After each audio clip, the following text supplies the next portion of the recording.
Before we get into some of the real juicy stuff here, the meat of some of the things that went on, let's talk about the organization. Yes, one of the things that's important about a tour like this is to have a central organizing person to be in charge of everything.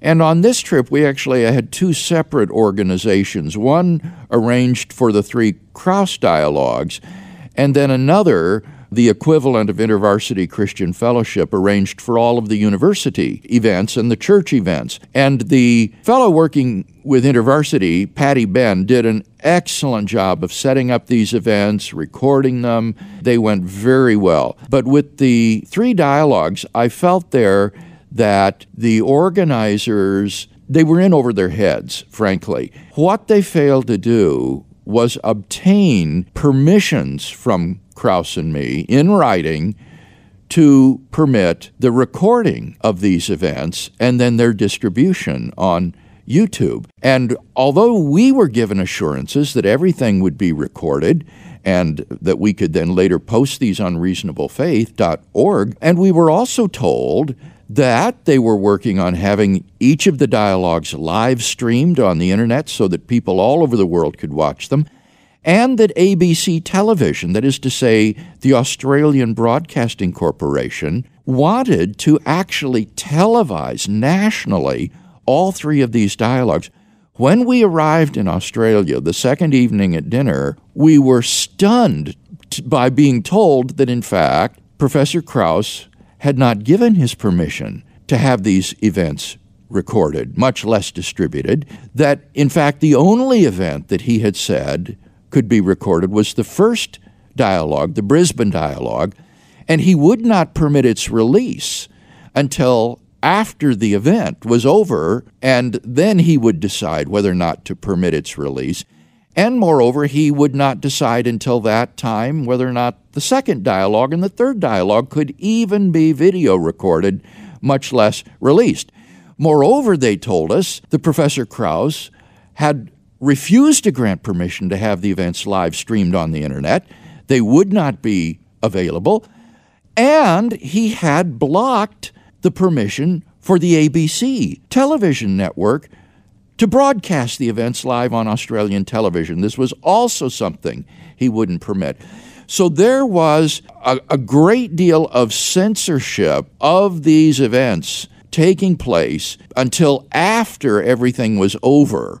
And of course, that meant the live streaming and the television was out. We could only pray and hope that the events could be recorded and that they would finally then be released. And this is a real lesson. I mean, I blame myself for not making sure that these permissions were obtained in advance. I thought they had done all their homework, and they hadn't. But this is a lesson for any of our listeners who are themselves engaged in ministry. You've got to get this in writing. You've got to get these release forms. You've got to get a contract. Otherwise, you find yourself in a situation where the other partner in the dialogue or the debate is in the driver's seat and can control everything that happens. I can only speculate what the motive was for this kind of strategy, because I've never heard of anything like that, Bill. You know, usually you would want some coverage. You'd want it to be on TV. You'd want it to eventually be recorded so there'd be a record of it. And whether you use it as a resource of your own or market it or whatever to get it recorded. So what's going on here? Yeah, I thought it was just extraordinary, and I could only interpret it as a kind of insecurity about how these events were going to go, and only if they went well from Dr. Krauss's point of view would he then feel good about saying, all right, we'll release the recordings. And as you know, Kevin, he delayed for a long time on the release of the Sydney dialogue. He allowed Brisbane and Melbourne to be released, but then dragged his feet on the Sydney dialogue for a long time until pressure mounted to such an extent on the internet and in the blogosphere for the release of this third one that he finally relented, and now all 3, thankfully, are available. You just had to stay the course when you found out that all of this was not going to happen. Yes, more than that. It was more than just staying the course. The people who organized this told Jan and me, you can't say anything.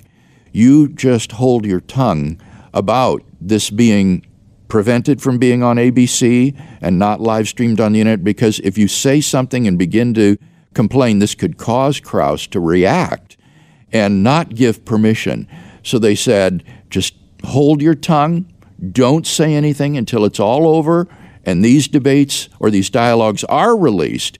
And now, finally, we feel free to speak and tell people what really happened, because we had to just simply maintain silence and, frankly, pray that these recordings would be made and that they would be released all the while that this was going on. And that was, again, as we say, Kevin, just part of the stress of this tour. And just a note to you who are listening, over the next several weeks, we're going to do podcasts. We're going to be very thorough on this entire event, on some of the ramifications of what happened, some of the future possibilities because of this. We have a lot to talk about, and it's bigger than Dr. Krauss and Dr. Craig getting together. Again, we want to get back to the arguments and not just this Jerry Springer type atmosphere that a lot of people said was present.